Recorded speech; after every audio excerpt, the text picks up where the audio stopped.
लग्न ठरलं thanks to Marathi matrimony. लग्न म्हणजे मराठी मॅट्रिमनी. विश्वासाची 26 वर्ष. लाखो सुखी दाम्पत्य. डाउनलोड करा मराठी मॅट्रिमनी. खरगे यांनी पंतप्रधान मोदींचा दहशतवादी असा उल्लेख केल्यानंतर भाजप आणि शिंदे सेना आक्रमक झाली आहे. मुख्यमंत्री फडणवीस आणि शिंदेनी खरगेंवर टीका केली आहे. खरगेंच्या डोक्यावर परिणाम झालेला आहे. जाहीर माफी मागावी असं फडणवीस म्हणाले. तर पाक दार्जिण्या खरगेंचा निषेध करतो अशी टीका शिंदेंनी केली आहे. How can they join with Modi, who is a terrorist, and who won't believe in equality. His party won't believe in equality and justice. And these people are joining with them. It means that they are weakening democracy. They are weakening the philosophy of Annadurai, Kamaraj, Periyar and Kalingar and Babasaheb Ambedkar. काँग्रेसचे अध्यक्ष मल्लिकार्जुन खरगेजी यांच्या डोक्यावर परिणाम झाला असावा. काँग्रेसची नीतीच राहिली आहे. हा तोच काँग्रेस पक्ष आहे ज्यांनी मोदीजींना मौत का सौदागर म्हटलं होतं. पण ज्या वेळी मोदीजींवर ते हमला करतात त्यावेळी जनता त्यांना उत्तर देते आणि त्यावेळी जनता त्यांना पराभूत करते. देशाच्या पंतप्रधानांबद्दल त्यांनी केलेलं वक्तव्य याचा आम्ही निषेध करतो. त्यांनी वक्तव्य परत घेऊन जाहीर माफी मागावी अशा प्रकारची या ठिकाणी आम्ही मागणी करतो. प्रधानमंत्री नरेंद्र मोदीजी त्यांच्यावर आतंकवादी म्हणून जे खालच्या पातळीवर टीका केली त्याचा मी निषेध करतो, धिक्कार करतो. जे आतंकवाद्यांना साथ देणारे, पाकिस्तानची बोली बोलणारे, आपल्या ऑपरेशन सिंदूरच्या वेळेस सैनिकांचा लष्कराचा अपमान करणारे हे खरे देशद्रोही आहे. जे महिला आरक्षण विधेयकाला विरोध केला हे पाकिस्तान धार्जिणे हे जे लोक आहेत त्यांचा मी निषेध करतो.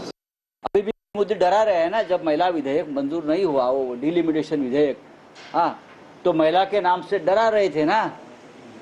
ये करूंगा वो करूंगा, महिलाएं माफ नहीं. अरे आप कौन हो? हम देख लेंगे ना. हमको क्यों धमकियां दे रहे हो? तुमको ये सब उसका परिणाम भुगतना पड़ेगा. ये डराने की भाषा जो है उसे ही दूसरे शब्द में टेररिज्म कहता है, पॉलिटिकल टेररिज्म. वो शायद राहुल गांधी का नाम लेना होगा. प्रधानमंत्री जी का गलती से नाम निकल गया. तो हमारे देश में एक ही आतंकवादी है, उसका नाम है राहुल गांधी, जो पूरा पाकिस्तान की भाषा बोलता है. तर महिला आरक्षण विधेयक नामंजूर झाल्यानंतर फडणवीसांनी विरोधकांवर हल्लाबोल केलेला आहे. विरोधक सिरियल लायर आहेत. या फडणवीसांच्या वक्तव्यानंतर खडाजंगी पाहायला मिळते. तुम्ही महिलांचा घात करणारे सिरियल किलर आहात असं प्रत्युत्तर या ठिकाणी वडेट्टीवारांनी दिलंय. आणखी एक महत्त्वाची बातमी. गेट आउट असं म्हणत एक महिला गिरीश महाजन यांच्यावर चांगली संतापली. भाजपच्या मोर्चामुळे तासभर वाहतूक खोळंबली होती आणि त्यानंतर या महिलेचा संताप अनावर झाला. या महिलेनं गिरीश महाजन आणि पोलिसांबरोबर देखील वाद घातलेला आहे. त्यानंतर गिरीश महाजन यांनी ट्रॅफिक झाल्यामुळे माफी देखील मागितली. मात्र महिला अशा प्रकारे भडकली आणि त्यांची भाषा योग्य नव्हती असं त्यानंतर गिरीश महाजन यांनी म्हटलंय.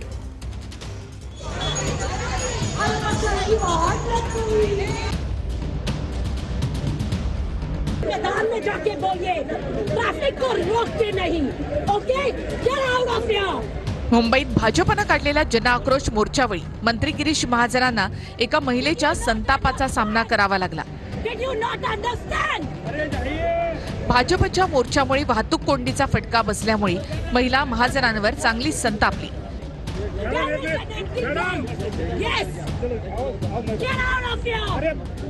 वाहतूक कोंडीमुळे त्रस्त झालेल्या या महिलेनं थेट मंत्री गिरीश महाजन यांना गेट आउट असं म्हणत आवाज चढवला.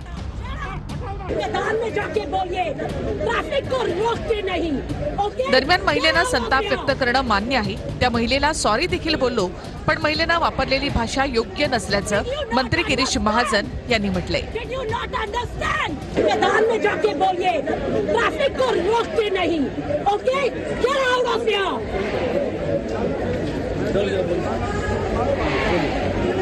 Did you not understand? Did you not understand?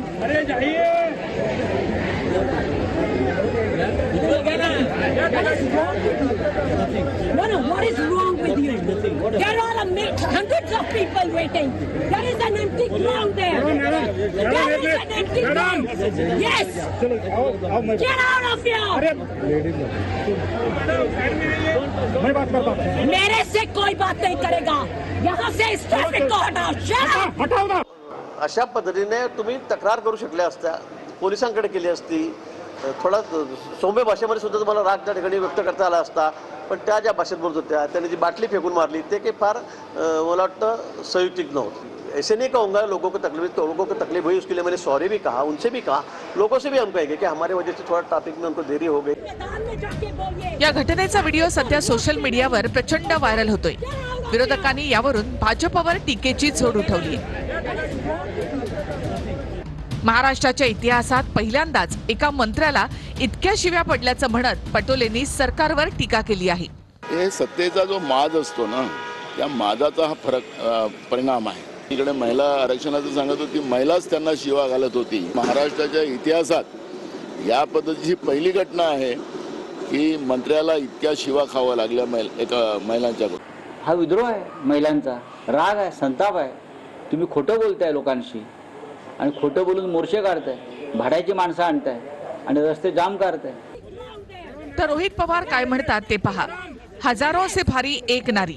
नौटंकी करणाऱ्या भाजपला एकट्या महिलेनं भर रस्त्यामध्ये उघडं करून खऱ्या अर्थाने हजारो से भारी एक नारी हे सिद्ध केलं. महिला आरक्षण विधेयक नामंजूर झाल्यानंतर फडणवीसांनी विरोधकांवर हल्लाबोल केलाय. विरोधक सिरियल लायर आहेत. या फडणवीसांच्या वक्तव्यानंतर खडाजंगी पाहायला मिळते. तुम्ही महिलांचा घात करणारे सिरियल किलर आहात, असं प्रत्युत्तर विजय वडेट्टीवार यांनी दिलंय. महिला आरक्षण विधेयक संसदेत नामंजूर झाल्यानं मुख्यमंत्री फडणवीसांनी विरोधकांवर हल्लाबोल केलाय. 2023 मध्ये महिलांना आरक्षण लागू झालं, मग सरकार त्याचीच अंमलबजावणी अजून का करत नाही, असा सवाल विरोधक वारंवार करतायत. यावरून फडणवीसांनी विरोधकांना सिरियल लायर असं संबोधलं. यावर विरोधक सिरियल लायर नाहीत, तर सरकार महिलांचा घात करणारे सिरियल किलर आहेत, अशी टीका वडेट्टीवारांनी केली. ही मंडळी सिरियल लायर आहेत. रोज खोटं बोलतात, दिवसातनं 5 वेळा खोटं बोलतात. सिरियल लायर. आम्ही तर म्हणतो की महिलाचा घात करणं सिरियल किलर आहे. हे सिरियल किलर आहे की इथे तुम्ही जे जुमलेबाजी करताय. आता देवेंद्रजींचा मला वाटतं की त्यात त्यांना मनापासून ते बोलत नाही आहेत. म्हणून द्या ना, म्हटलं तर काय झालं, विरोधकांना बोललंच पाहिजे मुख्यमंत्र्यांनी. त्याच्यात फार मुख्यमंत्र्याचं बोलणं लावून घ्यायची गरज नाही. मुख्यमंत्री रोज वेगळं. परवा महिला विधेयकावर आमचं ओपन डिबेट करण्याची तयारी. तर आम्ही काल त्यांचं चॅलेंज स्वीकारलं. त्याच्यावर बोला ना, येतो ना, मी चॅलेंज स्वीकारलेलं डिबेट करायला. ते तुम्हाला चुकीचं ऐकायला मिळालं असेल. भाजप आणि मुख्यमंत्री आणि प्रधानमंत्री हे स्वतःच सिरियल लॉयर आहेत आणि त्याच्यामुळे अशा वक्तव्यावर आम्ही प्रतिक्रिया द्यावी असं मला वाटत नाही. हा प्रश्न नाना पटोलेंनी राहुल गांधीला म्हटलं असतं बरं झालं असतं. राहुल गांधीच्या वागण्या बोलण्यामध्ये या ठिकाणी आपल्याला जो नाना पटोलेचा रोख आहे, तो रोख मुख्यमंत्र्यापेक्षा त्यांनी राहुल गांधीला जर बोललं असतं तर बरं झालं असतं. तर वैड जिल्हा कारागृहामध्ये कराड गँगची दहशत पुन्हा एकदा चर्चेत आली आहे. सरपंच देशमुख हत्या प्रकरणातील आरोपी सुदर्शन घुले, प्रतीक घुले आणि इतर गुन्ह्यातील आरोपी शंकर शेप यांच्याकडनं एका कैद्याला मारहाण झाल्याचा आरोप करण्यात आलेला आहे. कैद्यांकडनं जेलमध्ये घडलेला प्रकार दादासाहेब खिंडकर यांना सांगतानाची कथित ऑडिओ क्लिप देखील समोर आली आहे. या संदर्भात जेल प्रशासनाने मारहाण झालेल्या कैद्याला विचारणा केली, मात्र कैद्याने कोणतीही तक्रार नसल्याचं सांगितलं, अशी माहिती कारागृह अधीक्षक रामराजे चांदणे यांनी फोनवरून दिली आहे. मेरा नाम अजहर अब्दुल रहमान पठान है. मैं अंबेजोगी का हूँ. मैं पर डायरेक्ट में था. सुदर्शन घुले, प्रतीक घुले और शंकर मधुकर शेख, ये तीनों आए और डायरेक्ट मुझे मारना चालू करे. मैं बात भी कर रहा तो बात नहीं करने दे रहे. मेरा हाथ है तो उखड़ गया, ऊपर हड्डी निकल गई और सुन रहे भी नहीं. साहब लोग भी कोई सुन रहे नहीं मेरी बात और सब उनसे मिले हुए है, पैसे खा रहे उनसे. मैंने बोला तुम्ही जेलरला बोलले का? जेलरला बोललो. जेलर म्हणला जेलर त्यांचाच माणूस आहे, त्यांच्या खूप पैसे गिसे घेतले पण और मुझे डरा रहे, मुझे धमकियां दे रहे. वो एक साहब है वो एक स्टार वाले चिंचाने, उन्हें भी मैं करा रहे, मैं कुछ बोल रहे तू सीधा रहो, चल कुछ नहीं होता, दवाखाने में लेके जाएंगे नहीं तो तेरी जेल बदली करेंगे. ती म्हणाले कसंही फरक करतो तुझं, मी सांगतो कसं करायचं, आमचं काय वाकडं होत नाही. संतोष देशमुख प्रकरण करून टाकीन म्हणले, मला धमक्या दिले रात्री. मी म्हणलं बघू, म्हणलं मी कोर्टाला सांगतो, सांग म्हणले कुणाला सांगायचं, काय आमचं वाकड होत नाही म्हणले. सीसीटीवी फुटेज सब है उसमें, कितने जनों मार रहे थे, क्या है, अभी तक दवाखाने में नहीं ले गए, कुछ नहीं, क्या नहीं, हाथ की हड्डी ऊपर आ गई. एसआयटी चौकशी दरम्यान बंधू अशोक खरातची प्रकृती बिघडली आहे. कार्डियाक रुग्णवाहिका बोलावून खरातची वैद्यकीय तपासणी करण्यात आली. छातीत दुखत असल्यामुळे काही काळ ऑक्सिजन लावण्यात आला होता. एसआयटी चौकशी दरम्यान भोंदू खरातची प्रकृती बिघडल्याची माहिती. तातडीने कार्डियक अँब्युलन्स बोलावून भोंदू खरातची वैद्यकीय तपासणी करण्यात आली. एसआयटी कडून खरातची चौकशी सुरू असतानाच अशोक खरातच्या छातीत दुखू लागलं. खरातला चौकशी सुरू होताच डोकेदुखी, मळमळ आणि उलटीचा त्रास सुरू झाल्याची सूत्रांची माहिती. यानंतर वैद्यकीय पथक बोलवून खरातवर प्राथमिक उपचार करण्यात आले. 2 दिवसांपूर्वीच खरातच्या वकिलांनी खरातची न्यूरोसर्जनकडे तपासणी करण्याची मागणी केली होती. नाशिकच्या भोंदू खरात प्रकरणात बोगस खात्यातून कोट्यावधी खरातच्या खात्यांमध्ये वर्ग झाल्याचा संशय व्यक्त करण्यात येतोय. नाशिक आणि सिन्नरमधील प्रत्येकी 2 बँक खाती ईडीच्या रडारवर आहे. गेल्या 10 वर्षातील व्यवहारांचे सखोल विश्लेषण सुरू असून जगदंबा पतसंस्थेत उघडलेल्या 32 बोगस खात्यांची चौकशी सुरू आहे. या खात्यांचं कनेक्शन आता खरात आणि पत्नीच्या खात्यांशी तपासलं जातंय. काळा पैसा पांढरा करण्यासाठी बोगस खात्यांचा वापर केल्याचा संशय. भोंदू खरात प्रकरणात शहरातील एका बड्या हॉटेल व्यावसायिकाची तब्बल 6 तास चौकशी झाली. जमीन व्यवहार आणि इतर बाबींवर चौकशी झाल्याची सूत्रांची माहिती आहे. चौकशी करून या बड्या हॉटेल व्यावसायिकाला रात्री उशिरा सोडण्यात आले. तर खरातची उद्या पोलीस कोठडी संपणार असून पुन्हा कोर्टात हजर केलं जाणार आहे. अमरावतीच्या परतवाडामध्ये लैंगिक शोषण प्रकरणासंदर्भातील एक बातमी आहे. आरोपी आयांची अचलपूरच्या समरसपुरा पोलीस स्थानकामध्ये चौकशी झाली. आरोपी आयांची पोलिसांनी त्यानंतर धिंड देखील काढलेली आहे.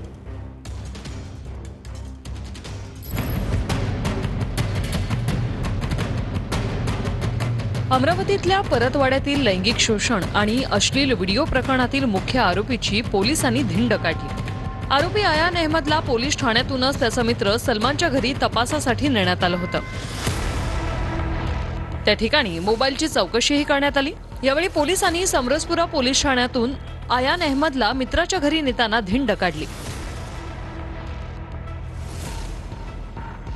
आयान अहमदसह 4 आरोपींना 7 दिवसाची म्हणजे 27 एप्रिलपर्यंत पोलीस कोठडी सुनावण्यात आली. रील बनवण्यासाठी आरोपी आयान अहमदनं वापरलेली थार गाडी, पैशाचं बंडल, आयफोन आणि बंदुकी संदर्भात चौकशी करणं गरजेचं असल्याचं मत पोलिसांनी व्यक्त केलं. मुलींचे फोटो आणि व्हिडिओ व्हायरल करून त्यातून आरोपींनी पैसा कमवला का याचा तपासही केला जाणार आहे. 8 आरोपींचे 11 खात्यांचे बँक स्टेटमेंट पोलिसांजवळ असून या बँक खात्यांमध्ये आलेल्या पैशांची कसून चौकशीची गरज असल्याचं पोलिसांचं म्हणणं आहे. फॉरेन्सिक लॅबमधून मोबाईलमधला रिकव्हर झालेला डेटा आरोपींच्या समक्ष तपासला जाणार आहे. 1 मे पासून मुंबई, ठाणे, नवी मुंबईमध्ये रिक्षा टॅक्सी चालकांना मराठी सक्तीची असणार आहे. अमराठी रिक्षा आणि टॅक्सीवाले 4 मे पासून या निर्णयाच्या विरोधामध्ये संपावर जाणार आहेत. राज्य सरकारच्या या निर्णयाला मनसेनं पाठिंबा दिलाय. 1 मे म्हणजे महाराष्ट्र दिनापासून परवानाधारक रिक्षा आणि टॅक्सी चालकांना मराठीची सक्ती करण्यात आली आहे. या निर्णयाविरोधात अमराठी रिक्षा आणि टॅक्सी चालक 4 मे पासून संपावर जाणार आहेत. मोटार परिवहन विभागाकडून परवाना तपासणी मोहीम राबवण्यात येणार आहे. चालकांना मराठी लिहिता आणि वाचता येते का याचीही पडताळणी होणार आहे. मराठी येत नसलेल्यांचे परवाने रद्द होतील असा इशारा परिवहन मंत्री प्रताप सरनाईक यांनी दिलाय. सुरुवातीला मराठी सक्तीचा हा निर्णय MMR रिजन म्हणजेच मुंबई, ठाणे, नवी मुंबईतल्या परिसरात लागू असणार आहे. या महाराष्ट्र आहे, ही महाराष्ट्राची संस्कृती आहे. तुम्ही हेकेखोरपणे संपाचा हत्यार डायरेक्ट उपसताय हे पण योग्य नाही. मला निवेदन द्या, तुमचं काय मत आहे माझ्याशी चर्चा करा. मी तुम्हाला वेळ द्यायला तयार आहे. मी आवाहन करतो परिवहन मंत्री म्हणून चर्चेला तर बसा. चर्चा न करता डायरेक्ट तुम्ही सांगाल की नाही आम्ही संपावर वगैरे जाऊ, ही मराठीची मुस्कटदाबी आहे आणि परिवहन मंत्री म्हणून ही मुस्कटदाबी मी सहन करणार नाही. महाराष्ट्रामध्ये तुम्हाला व्यवसाय करायचा असेल तर मराठी अनिवार्य आहे, मराठी बोलावंच लागेल आणि मराठी समजावंच लागेल. राज्य सरकारच्या या निर्णयाला मनसेनंही पाठिंबा दिलाय. मी मराठी बोलतो, मला मराठी येतं, माझ्या रिक्षात बसा असे स्टिकर्स रिक्षांवर लावत मनसेनं एक मोहीमच हाती घेतली आहे. महाराष्ट्र नवनिर्माण वाहतूक सेना अशा कुठल्याही संपाला आम्ही पाठिंबा देणार नाही. जे मराठी रिक्षावाले आहेत तिथे या संपात सहभागी होणार नाहीत आणि रस्त्यावर रिक्षेची वाहतूक चालू राहील. तर मराठी भाषा ही अनिवार्य असलीच पाहिजे असं म्हणत अभिनेता रितेश देशमुखनं सुद्धा सरकारच्या या निर्णयाचं स्वागत केलंय. महाराष्ट्रामध्ये मराठी भाषा ही अनिवार्य असलीच पाहिजे आणि ज्या काही काय प्रवास करणारे मराठी भाषिक असतात आणि आपण महाराष्ट्रात आणि काय की महाराष्ट्रामध्ये जशी मराठी अनिवार्य पाहिजे तसं आपण इतर राज्यात गेले की त्यांची भाषा आपण बोलली पाहिजे. तसंच मला वाटतं की हा जो काही निर्णय आहे तो नगरमध्ये एका सरपंचाने जिवंतपणीच आपला दशक्रिया विधी घालत पिंडदान केलं. अंधश्रद्धेला तिलांजली देण्यासाठी नेवासा तालुक्यातील सौंदाळा गावचे सरपंच शरद आरगडे यांनी जिवंतपणीच आपला दशक्रिया विधी घातला. यावेळी शरद आरगडे यांच्या पिंडाला कावळा देखील शिवला. ठराविक विधीनंतर मोक्ष मिळतो हा गैरसमज दूर करण्यासाठी स्वतःचं पिंडदान केल्याची प्रतिक्रिया आरगडे यांनी दिली. खऱ्या अर्थाने आज मी स्वतःचा दावा त्या ठिकाणी केलं. माझी पत्नी आणि मुलगा त्यासाठी पिंडदान करण्यासाठी आम्ही त्यांना बसवलं. पूजा वगैरे सगळ्या गोष्टी प्रतिकात्मक आम्ही त्या ठिकाणी केल्या. खऱ्या अर्थाने सत्यशोधक पद्धतीने त्या ठिकाणी सर्व गोष्टी केल्या. परंतु कर्मकांड करायची त्या गोष्टीची देखील गरज नाही. याच्यातून फक्त हेच सांगायचं आहे की छोट्या छोट्याच्या सामुदायिक जास्त लोक एकत्र येऊन होणाऱ्या ज्या अंधश्रद्धा ह्या दूर जर झाल्या तर मोठ्याला अंधश्रद्धा निर्माण होणार नाहीत आणि अशोक खरात सारखे गडगे सारखे भोंदू निर्माण होणार नाहीत. आणखी एक महत्त्वाची बातमी. वरळीमधील कालच्या भाजपच्या मोर्चामध्ये नियमांचं उल्लंघन झालेलं आहे. पोलीस आयोजकांच्या विरोधात गुन्हा दाखल करणार. तर वरळीतील कालच्या भाजपच्या मोर्चात नियमांचं उल्लंघन. अधिक माहिती आपण घेऊयात आमचे प्रतिनिधी कृष्णा सोनारवाडकर यांच्याकडून. कृष्णा, काय माहिती? निखिल, आपण पाहतोय की काल डिलिमिटेशनच्या मुद्द्यावर महिलांसाठी भाजप आणि महायुतीच्या वतीनं वरळी परिसरामध्ये मोर्चाचे आयोजन करण्यात आलेलं होतं आणि या मोर्चाच्या आयोजनासाठी जी काही परवानगी आवश्यक होती ती परवानगी घेण्यात आलेली होती. तशी परवानगी पोलिसांनी दिलेली होती. मात्र त्यामध्ये ज्या काही अटी शर्ती टाकलेल्या होत्या त्या अटी शर्तींचं काही प्रमाणामध्ये उल्लंघन झाल्याचं पोलिसांचं मत आहे आणि म्हणून ज्या आयोजकांनी ही परवानगी घेतलेली होती त्यांच्यावरती पोलीस कायदेशीर कारवाई करण्याच्या तयारीमध्ये आहेत. वरळी पोलीस ठाण्यामध्ये या प्रकरणी गुन्हा दाखल होणार असल्याची माहिती अनौपचारिक गप्पांमध्ये पोलीस आयुक्त देवेंद्र भारती यांनी थोड्याच वेळापूर्वी दिलेली आहे. त्यामुळे या सगळ्या प्रकरणामध्ये आपण पाहतोय काल मोर्चाच्या वेळेला एक महिला सुद्धा तिथे आलेली होती. तिने सुद्धा मोठ्या प्रमाणामध्ये गोंधळ घातलेला होता आणि वाहतूक समस्येचं कारण सांगितलेलं होतं. ज्या लेनवरती हा मोर्चा जाणं आवश्यक होतं त्याच्या व्यतिरिक्त दोन्ही लेन ह्या कॅप्चर करण्यात आल्याचा दावा सुद्धा करण्यात आलेला आहे आणि त्याच अनुषंगाने आता अटी शर्तींचं उल्लंघन झाल्या प्रकरणी वरळी पोलीस ठाण्यामध्ये आयोजकांवरती गुन्हा दाखल करण्याच्या तयारीमध्ये पोलीस आहेत. निखिला, धन्यवाद कृष्णा एकूणच माहितीबद्दल. तर वरळीतील भाजपच्या मोर्चात नियमांचं उल्लंघन झालेलं आहे. त्यामुळे आयोजकांच्या विरोधामध्ये आता पोलीस गुन्हा दाखल करत आहेत. लग्न ठरलं थँक्स टू मराठी मॅट्रिमनी. लग्न म्हणजे मराठी मॅट्रिमनी. विश्वासाची 26 वर्ष. लाखो सुखी दाम्पत्य. डाउनलोड करा मराठी मॅट्रिमनी.